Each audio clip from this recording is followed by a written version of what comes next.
السلام علیکم ورحمۃ اللہ وبرکاتہ۔ نحمدہ و نصلی علی رسولہ الکریم، اما بعد فاعوذ باللہ من الشیطان الرجیم، بسم اللہ الرحمن الرحیم۔ جیسا کہ ہم حضرت موسیٰ علیہ السلام کا واقعہ پڑھ رہے تھے، تو جب فرعون کو کچھ نظر نہ آیا تو اس نے کیا کیا، فرعون کو حضرت موسیٰ علیہ السلام کے قتل کے سوا اور کوئی تدبیر نہ آئی۔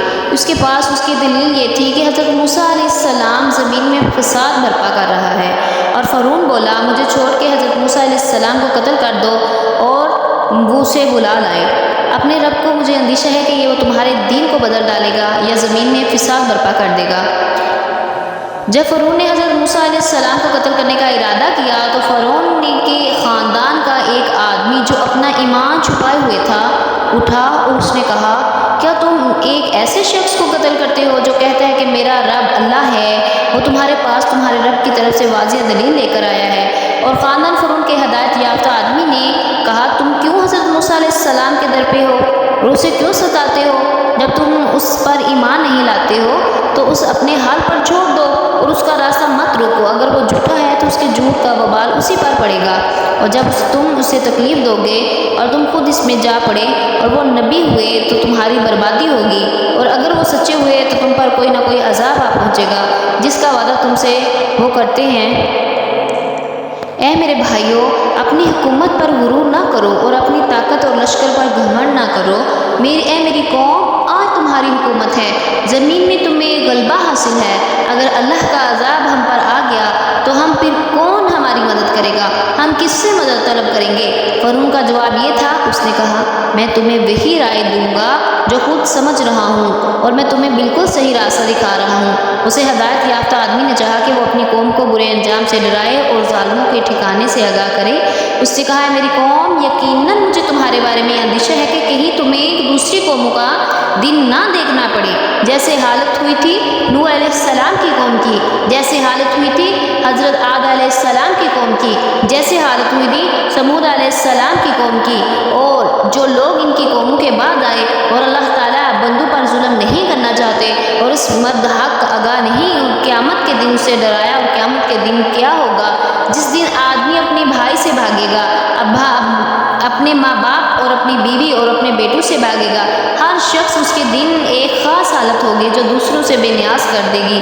اس دن نیک لوگوں کے علاوہ وہ سبھی دوست ایک دوسرے کے دشمن بن جائیں گے۔ اس دن اس میں نہ رشتہ داریاں ہوں گی، نہ آپس میں ایک دوسرے کی پوچھیں ہوں گی۔ ایک روز زبردست بادشاہ حقیقی اعلان کرے گا، آج کس کا راج ہے؟ بس ایک اللہ کا راج ہے، وہ اکیلا ہی زبردست ہے۔ جس روز گھبرائے ہوئے ہوں گے اور چیخیں گے اور ایک دوسرے کی آوازیں دیں گے، اور اس دن بھیڑ بھیڑ کر بھاگیں گے، انہیں اللہ سے بچانے والا کوئی نہیں ہوگا۔ اس مرد مومن نے کہا، اے میری قوم، مجھے اندیشہ ہے کہ تم پر چیخ پکار کا دن آئے، جس روز تم پیٹ پھیر کر بھاگو گے، تمہیں اللہ کی طرف سے کوئی بچانے والا نہیں ہوگا، اور جسے اللہ گمراہ کر دے تو اس کو کوئی ہدایت دینے والا نہیں ہے۔ اور مرد مومن نے کہا، یقیناً اللہ تعالیٰ نے تمہیں نعمت عطا کی ہے، لیکن تم نے اس کی عظمت نہ جانی اور قدر نہ کی، یہاں تک کہ وہ جب چلی گئی تو تم نے اس پر افسوس کیا۔ وہ یوسف علیہ السلام تھے جن کو تم نہ پہچانتے تھے اور ان کی قدر کی، وہ جب فوت ہو گئے تو تم نے کہا، سبحان اللہ، وہ نبی تھے، اور ان یوسف علیہ السلام جیسا کوئی تھا نہیں۔ یوسف علیہ السلام جیسا بادشاہ کوئی نہیں تھا، یوسف علیہ السلام جیسا آدمی کوئی نہیں تھا۔ اس کے بعد ہمارا نبی کون ہوگا؟ ہمارے لیے اس جیسا کون ہوگا؟ کبھی نہیں، اس جیسا کوئی نہیں آئے گا۔ یقیناً تمہارے پاس یوسف علیہ السلام واضح دلیل لے کر آئے تو تم ان کے بارے میں شک ہی میں رہے جو تمہارے پاس لے کر آئے تھے، یہاں تک کہ جب وہ فوت ہو گئے تم نے کہا، ہرگز اللہ تعالیٰ اس کے بعد کوئی رسول نہیں بھیجے گا۔ اس نبی کے بعد بھی تم ایسے ہی کرو گے اور ندامت اٹھاؤ گے۔ اس آدمی نے اپنی قوم کو نصیحت کی اور ان کے لیے اپنی محبت اور خیر خواہی قربان کی۔ اس ایماندار شخص نے کہا، اے میری قوم، میری پیروی کرو، میں تمہیں سیدھا راستہ دکھاؤں گا۔ اس ایماندار آدمی کو معلوم ہو گیا کہ وہ قوم دنیاوی زندگی کے نشے میں ہے اور فرعون اپنے اقتدار اور طاقت کے گھمنڈ میں مبتلا ہے، لیکن یہ زندگی ایک خواب ہے اور یہ دنیا ایک ڈھلتا ہوا سایہ ہے۔